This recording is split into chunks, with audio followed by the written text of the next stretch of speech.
හොඳයි සියලු දෙනාට සුබ දවසක් කියලා ප්‍රාර්ථනා කරනවා. යෝගයෙන් සිතමාන ජේසු පිටයි.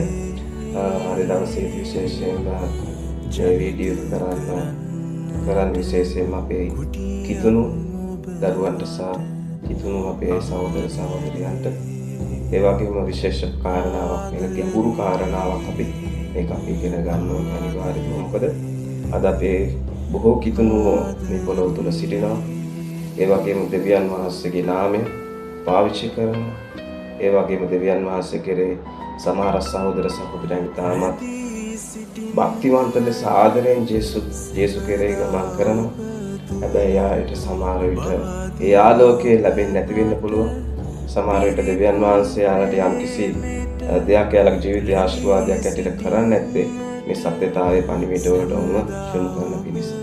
ඉතින් අද අපි විශේෂිතව බලන්න යනවා හැම කෙනෙකුටම තියෙන ප්‍රශ්නයක් අද මේ පොළොවේ. උන්වහන්සේගේ নমස්කාරේ දවස. ඒ කියන්නේ උන්වහන්සේගේ ශුද්ධ සබත් දවස ගැන. ඉතින් ඒක නිසා මේ සබත් දවස ගැන බොහෝ අය අද නොයෙකුත් මත දරනවා මේ පොළොව මත. සමහරක් අය කියනවා උන්වහන්සේට අපිට දවස් 7ෙම নমස්කාරය කරන්න පුළුවන්.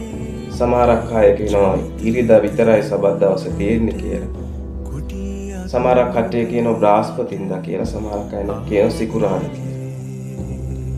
ඉතින් මේ ගැන අපි පොඩ්ඩක් හොයලා බලන්න ඕනේ. දෙවියන් වහන්සේ පැහැදිලිව කියනවා මේ සියලුම ප්‍රශ්න වලට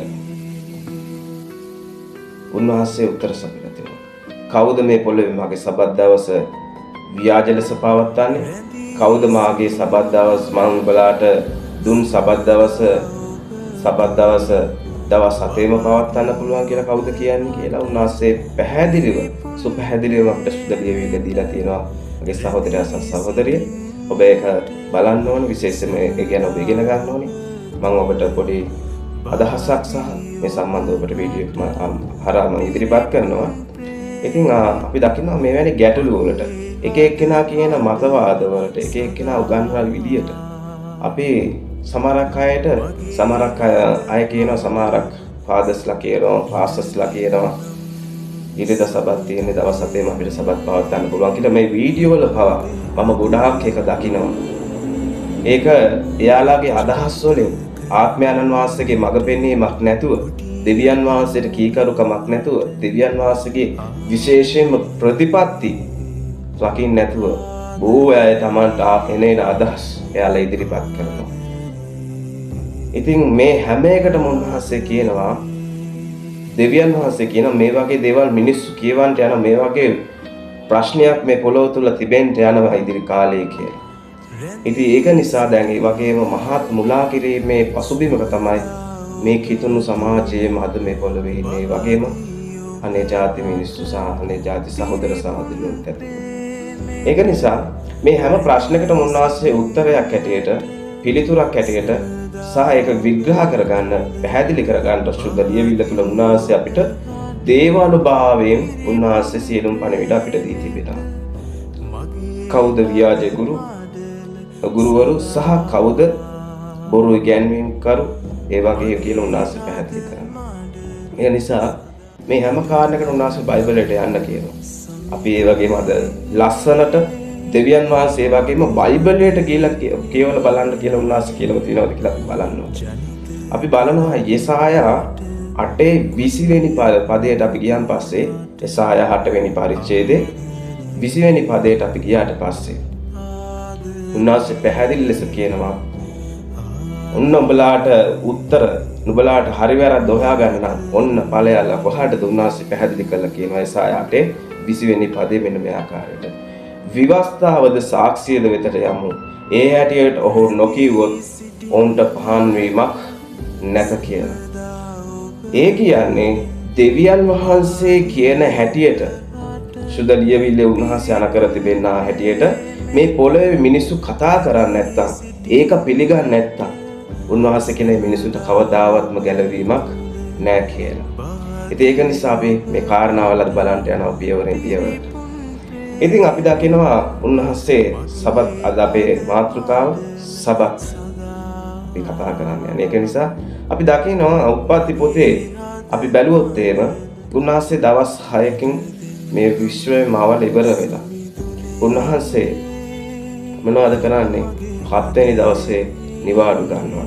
හැබැයි මේ දවස් 6ට වඩා 7 වෙනි දවස විශේෂයි. ඇයි? උන්වහන්සේ කියනවා උන්වහන්සේ මැව්වා සියල්ල යහපත් ලෙස දුටුසේක කියලා.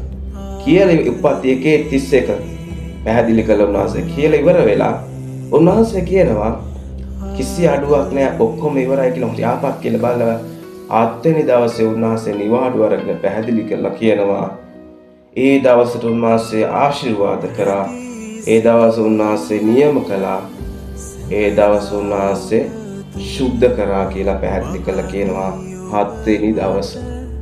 ඔබ ඒක බලන්න පුළුවන් උප්පත්ති 2 වෙනි පරිච්ඡේදයේ 1 වෙනි පදයේ සහ 2 වෙනි පදයේ 3 වෙනි පදයේ ඔබට ගිහලා බලන්න පුළුවන්.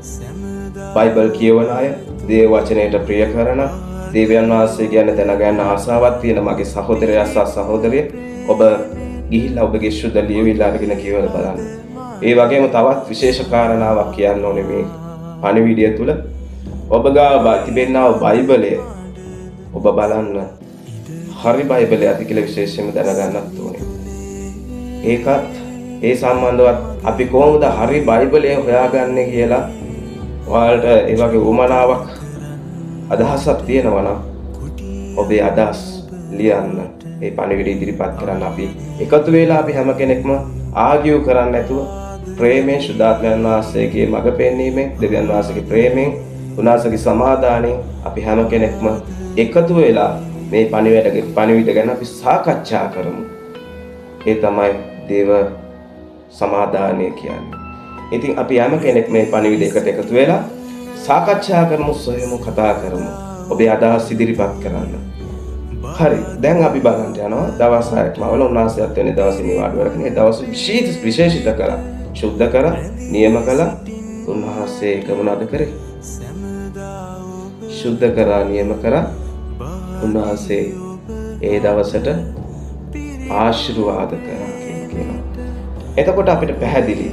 එතකොට 7 වෙනි දවසේ තමයි අපිට සබත් තියෙන්නේ පැහැදිලි. එතකොට ප්‍රශ්නයක් තියෙනවා මෙතන. හරියටම 7 වෙනි දවස් අපි හොයා ගන්න ඕනේ. දෙවියන් වහන්සේ කියලා තියෙන්නේ 7 තමයි නුඹලාට සබත් තියෙන්නේ. 7 තමයි නුඹලාට নমස්කාරය කරන්න තියෙන්නේ. ඒ නිසා උන්වහන්සේ ඒ සබත් දවස් ස්ථාපිත කරා. මුළු මැවිල්ලේ සීවටනයක් ඇටියට උන්වහන්සේ දවස නිර්මාණය කළා. විශේෂිත කරලා ඒක මිනිස්යන්ට ස්ථාපිත කරලා දුන්නා ඒ සබත් දවස. ඒ කියන්නේ කිසි කෙනෙකුට ඒ දවස වෙනස් කරන්න බෑ කියලා. උන්වහන්සේ මැවිල්ලේ උන්වහන්සේ 7 වෙනි දවස් ස්ථාපිත කරලා දුන්නා. ඒක කිසි කෙනෙකුට වෙනස් කරන්න බෑ කියලා. අද හැම කෙනෙක්ම සබත් දවස් 7 අපිට ඕන දවසක සබත් පවත්වන්න පුළුවන්. අපිට ඕන විදියට පවත්වන්න පුළුවන්. ඒම නෑ සහෝදරයා සහ සහෝදරිය. දෙවියන් වහන්සේට යුතු ලෙස තමයි අපි වැඩ කරන්න ඕනි මිසක් දෙවියන් වහන්සේගේ දේවත්වයේ සත්‍යතාවයන් අපිට ඕන විදියට පාවිච්චි කරගන්න බෑ. අපිට ඕන විදියට කරන්න බෑ. අපි උන්වහන්සේ තුළ උන්වහන්සේගේ ප්‍රතිපත්ති රකින්නා වූ දරුවෙක් ඉන්න ඕනේ. ඒ තමයි උන්වහන්සේගේ දේව දරුවෝ වෙන්නේ. එතකොට අපි දකිනවා මේ කාරණාව තුළ අපි බලද්දී ඔබේ මම ප්‍රශ්නයක් අහනවා. දැන් මෙන්න මේ ප්‍රශ්නේ. හරියටම අපි සබත් දවස කවද්ද කියලා බලාගන්න. උන්වහන්සේ 7 විතරයි උන්වහන්සේ නියම කරලා තියෙන්නේ, සුද්ධ කරලා තියෙන්නේ, ආශිර්වාද කරලා තියෙන්නේ. අනිත් දවස් 6ම මිනිස්යන්ට වැඩ කටයුතු ටික කරගන්න දුන්න දෙවියන් වහන්සේ පැහැදිලිව දීලා තියෙනවා. මොකද හැම කෙනෙක්ම දවස් 6ක් වැඩ කරගෙන 7 වෙනි දවසේ උන්වහන්සේ පාමුල්ල සියලු දෙනාම රැඳෙන්න ඕනේ. උන්වහන්සේගේ සුද්ධ ස්ථානය තුල ඇයි රැඳෙන්නේ? අපි ලෝකයාම එකතු වෙලා උන්වහන්සේ තුල උන්වහන්සේට নমස්කාරය කරන්න, උන්වහන්සේගේ නාමයේ ගෞරවයට පත් කරන්න අපි කොහොමද ඉදිරියට යන්නේ කියලා සෑම සබත් දවසකම අපි උන්වහන්සේගේ දේව ගෘහයේදී අපි සාකච්ඡා කරනවා, පණිවිඩ බෙදා ගන්නවා, ඉගෙන ගන්නවා.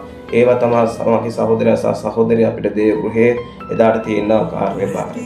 ඉතින් අපි බලනවා 7 වෙනි දවසේ තමයි උන්වහන්සේ විශේෂිත කරලා තියෙන්නේ. අනිත් දවස් 6ට වඩා 7 වෙනි දවස් ආශිර්වාද කරලා තියෙන, සුද්ධ කරලා තියෙනවා, නියම කරලා තියෙනවා. උන්වහන්සේ පැහැදිලි කළා ඉවරයි, ස්ථාපිත කළා ඉවරයි. ඒ දවස් අපිට ඕන විදිහට පාවිච්චි කරන්න බෑ කියලා උන්වහන්සේ නියම කරා කියන්නේ ඒ නියමය අපි කිසි කෙනෙකුට වෙනස් කරන්න බෑ. ඒ නියමය අපි පවත්වන්න ඕනේ. මොකද අපි අසම්පූර්ණ මිනිස්සුયો තමයි මේ සම්පූර්ණ දෙවියන් වහන්සේ ගාවට එන්නේ. ඉතින් අසම්පූර්ණ මිනිස්සු අපිත් ඇවිල්ලා දෙවියන් වහන්සේගේ